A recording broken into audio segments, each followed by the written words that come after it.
Hello my dear kids, good morning and welcome back to Shri Ram public school. Kids, आज हम लोग पढ़ेंगे class first के ईवीएस का चैप्टर 9 जिसका नाम है बी सेफ। तो चलिए शुरू करते हैं। यहाँ पर हमें एक वार्म अप दिया है, टिक right the objects good for safety. हमें उन ऑब्जेक्ट्स पर टिक करना है जो हमारी सेफ्टी के लिए अच्छे हैं। जैसे कि यहाँ पर हमें पहले दिया है नाइफ। नाइफ मतलब चाकू दिया है हमें, तो चाकू से हम इंजर्ड हो सकते हैं, हमारा हाथ कट सकता है या कुछ भी हो सकता है। तो ये हमारी सेफ्टी के लिए अच्छा नहीं है। सेकंड नंबर पर हमें हेलमेट दिया है। हेलमेट जब भी हम किसी बाइक पे तो तब अगर हम हेलमेट लगा के निकलते हैं तो हमें काफ़ी सेफ्टी रहती है। इन केस अगर हमारा एक्सीडेंट होता है तो हमारे सिर पर ज़्यादा चोट नहीं आती है हेलमेट की वजह से। तो यहाँ पर हमें राइट करना है इस तरीके से। तो ऐसे ही आपको ये सारे करने हैं, मैं आपको सारे नहीं कराऊंगी, आपको खुद करने हैं। Okay, can you complete the poem about traffic lights? Red light, what do you से? तो ये एक पोएम है जो ट्रैफिक लाइट्स के ऊपर है। इसको आप लोगों को पूरा करना है। मेरे ख्याल से आपने अपने बचपन में, मतलब आप जब प्राइमरी या सेकेंडरी में थे तब आपने ये पढ़ा होगा, ये पोएम पढ़ी होगी। तो ये आपको यहाँ पर पूरी पोएम करनी है ट्रैफिक लाइट्स के बारे में। चलिए हम अपने चैप्टर की तरफ पढ़ते हैं। Our safety is very important. हमारी सेफ्टी बहुत ही ज्यादा इंपॉर्टेंट है। इंपॉर्टेंट यानी कि महत्वपूर्ण, बहुत ही जरूरी है। सेफ्टी यानी कि हमारी सुरक्षा। तो हमारी सुरक्षा बहुत ही जरूरी है। We must learn a few rules for our safety.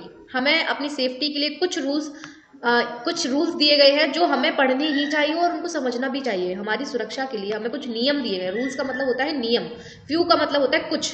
तो हमें कुछ रूल दिए हैं जो हमें पढ़ना ही चाहिए और उनको समझना ही चाहिए। मतलब मस्ट मतलब होता है कि यह काम करना ही चाहिए। ठीक है, तो अपनी सेफ्टी के बारे में जो नियम है उनको हमें पढ़ना ही चाहिए, जरूर पढ़ना चाहिए। तो they are called safety rules. उन रूल्स को हम कहते हैं सेफ्टी रूल्स। क्या कहते हैं? Safety rules. अब सबसे पहले हमें हेडिंग दी है सेफ्टी एट होम। घर पर हम अपनी सेफ्टी कैसे करें? We must follow a few safety rules to be safe at home such as. हमें कुछ रूल्स दिए हैं, सेफ्टी रूल्स, जो हमें अपने घर पर फॉलो करने ही चाहिए। ठीक है, जैसे कि never insert your finger in the electric sockets. अपनी फिंगर को कभी भी इलेक्ट्रिक सॉकेट्स के अंदर नहीं डालना चाहिए। जैसे आपके घर में स्विच बोर्ड्स होते होंगे जहां पर हम कोई भी प्लग लगाते हैं या स्विच ऑन करते हैं, तो आपने देखा होगा प्लग लगाने के लिए सॉकेट्स दिए रहते हैं, यानी कि होल दिए रहते हैं। तो उन होल्स के अंदर हमें अपनी फिंगर्स कभी भी नहीं डालनी चाहिए, क्योंकि हमें करंट आ सकता है ना। अगर हम सॉकेट्स के अंदर अपनी फिंगर डालेंगे या फिर स्विच बोर्ड्स के अंदर अपनी फिंगर डालेंगे तो उससे हमें करंट लग सकता है, बहुत इलेक्ट्रिक शॉक लग सकता है, बिजली का झटका। तो उससे हमें काफी सारी प्रॉब्लम हो सकती है। तो अपनी फिंगर कभी भी इलेक्ट्रिक सॉकेट के अंदर नहीं डालनी चाहिए। Never play with fire. मान लीजिए कहीं आपके घर के आसपास कहीं फायर है या कहीं आग जल रही है ना। कभी कभी होता है हम लोग अपने घरों का कचरा बाहर जाके जला देते हैं। तो फायर के साथ कभी भी नहीं खेलना चाहिए। आप सोचो कि चलो इसमें मस्ती करते हैं, वो कोई खेलने की चीज थोड़ी ना होती है। या फिर आपके घर में माचिस है, मैच बॉक्स जो होता है, तो माचिस से भी कभी नहीं खेलना चाहिए। आप माचिस की तीलियां जला जला के फेंक रहे हैं, हो सकता है उससे कहीं भी आग लग सकती है, तो आपका घर भी जल सकता है। तो इसलिए आपको आग से कभी भी नहीं खेलना चाहिए, ना माचिस से, ना आग। कोई भी चीज है जो आग प्रोड्यूस करते हैं, आग बनाती है, तो उस चीज से आपको कभी नहीं खेलना चाहिए। नेक्स्ट पॉइंट हमको दिया है, never play with sharp objects like knives and scissors.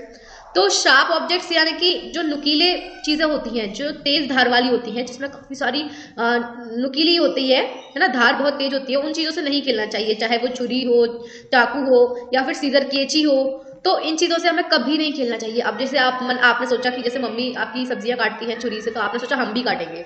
कभी कभी क्या होता है, कोई चीज बहुत टाइट होती है, कोई सब्जी टाइट होती है, तो आप उसको जबरदस्ती काटेंगे तो हो सकता है आपके हाथ में भी कट लग जाए। तो इसलिए देखो, जैसे इस लड़की का हाथ कट गया, इसके हाथ में कितना खून आ रहा है। ब्लेड होती हैं जो आपके पापा मेरे ख्याल से शेविंग के लिए यूज करते होंगे, तो ब्लेड से भी हमें कभी नहीं खेलना चाहिए। ओके, तो ये चीजें खेलने के लिए नहीं होती हैं। Never take medicine on your own. कभी खुद से दवाइयां मत लेना। जैसे आपके घर में दवाइयां हैं, आपको सिर दर्द हो रहा है, तो आपने सोचा कि दवाइयां रखी हैं, इनमें से जो आपको लगता है सही है आप सिर दर्द की दवाई ले लो।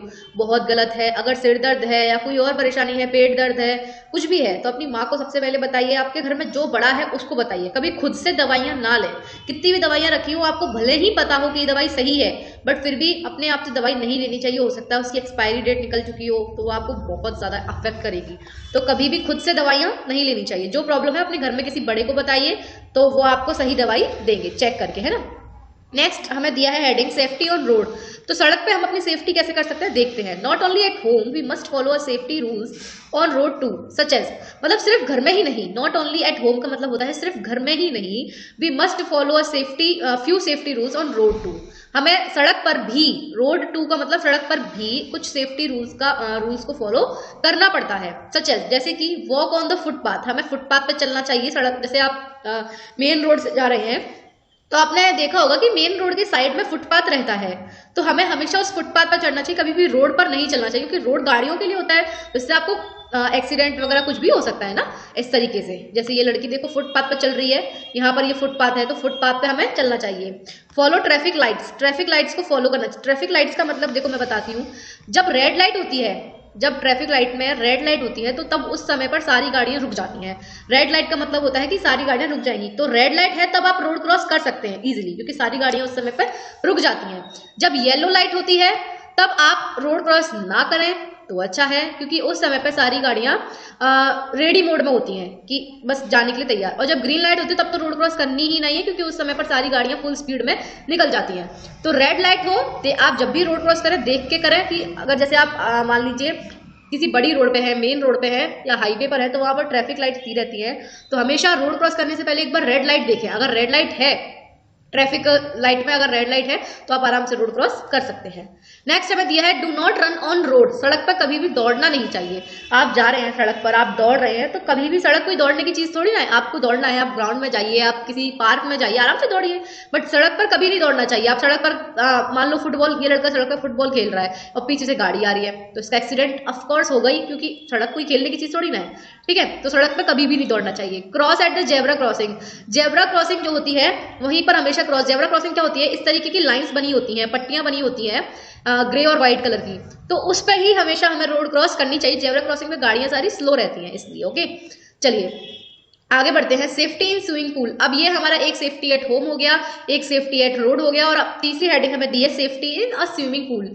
एक स्विमिंग पूल में हम अपनी सेफ्टी कैसे कर सकते हैं। We must remember and follow the safety rules in swimming pool such as, जो स्विमिंग पूल में कभी कभी हम जाते हैं अपनी फैमिली के साथ, या फिर मान लीजिए स्कूल की तरफ से हम किसी ट्रिप पर गए हैं जहां हमें पूल मिला है, तो वहां पर भी हमें कुछ सेफ्टी रूल्स मस्ट फॉलो करने ही पड़ते हैं, करने ही चाहिए। मतलब ये कुछ सुरक्षा के नियम हमें फॉलो करने चाहिए स्विमिंग पूल में, जैसे कि never go deep into the pool, ये हमारा फर्स्ट पॉइंट है कि पूल के ज्यादा गहराई में नहीं जाना चाहिए। ऊपर ऊपर हम अगर तैर रहे हैं तो तैर लो, बट ज्यादा डीप में, ज्यादा गहराई में नहीं जाना चाहिए।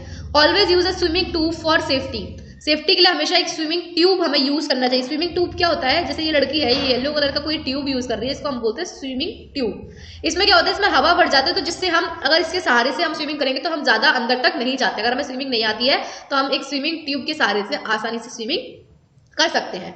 तो always use a swimming tube, जब तक आपको अच्छे से स्विमिंग ना आए तब तक आप स्विमिंग ट्यूब का यूज करके स्विमिंग करेंगे। Always swim in the presence of elders, हमेशा अपने बड़ों के सामने ही स्विमिंग करना है। मतलब आपने सोचा कि अभी चलो पापा, अगर आप किसी के साथ गए या फिर आप स्कूल की ट्रिप से गए हैं और आपके टीचर्स कहीं और हैं और आपने सोचा चलो तब तक स्विमिंग कर लेते हैं, ये बहुत गलत है। तो जब आपके टीचर्स आपके सामने हो और जिस तरीके से वो आपको बताएं उसी तरीके से आपको स्विमिंग करनी है। या फिर आप अगर अपनी फैमिली के साथ गए हैं तो आप अपनी फैमिली वालों के साथ आपको स्विमिंग करनी है, तो आप बोलो अपने पापा से पापा हमें स्विमिंग करनी है, तो वो कराएंगे, बट आप अकेले स्विमिंग नहीं करना। ये कुछ सेफ्टी के रूल्स होते हैं स्विमिमिंग पूल में। तो आई होप आप लोगों को रूल्स समझ में आए होंगे और आप लोग इन रूल्स को फॉलो भी जरूर करेंगे। रोड पर भी आप फॉलो करेंगे कि रोड पर हमें कैसे चलना चाहिए और क्या क्या रूल्स फॉलो करने चाहिए, और मेरे ख्याल से घर में भी आप जरूर फॉलो करें कि घर में हमें क्या करना चाहिए। इलेक्ट्रिक सॉकेट्स में अपनी फिंगर नहीं देनी चाहिए, आग से हमें नहीं खेलना चाहिए, जो शार्प ऑब्जेक्ट्स होते हैं जैसे कि नाइफ, छुरी, चाकू या सीजर, इन चीज़ों का यूज़ नहीं करना चाहिए। अपने आप से दवाइयाँ नहीं लेनी चाहिए, ठीक है। रोड पर हमें फुटपाथ पर चलना चाहिए, ट्रैफिक लाइट्स को फॉलो करना चाहिए, रोड पर दौड़ नहीं लगानी चाहिए और जेब्रा क्रॉसिंग पे ही रोड क्रॉस करनी चाहिए। और स्विमिंग पूल में हमें ज़्यादा गहराई में नहीं जाना चाहिए, हमेशा स्विमिंग ट्यूब का यूज़ करना चाहिए स्विमिंग के लिए, और हमेशा अपने बड़ों के प्रेजेंस में यानी कि बड़ों के सामने ही स्विमिंग करनी चाहिए। तो ये कुछ सेफ्टी रूल्स मैंने आपको बताए। तो अब हम मिलते हैं आपको अपनी अगली वीडियो में, तब तक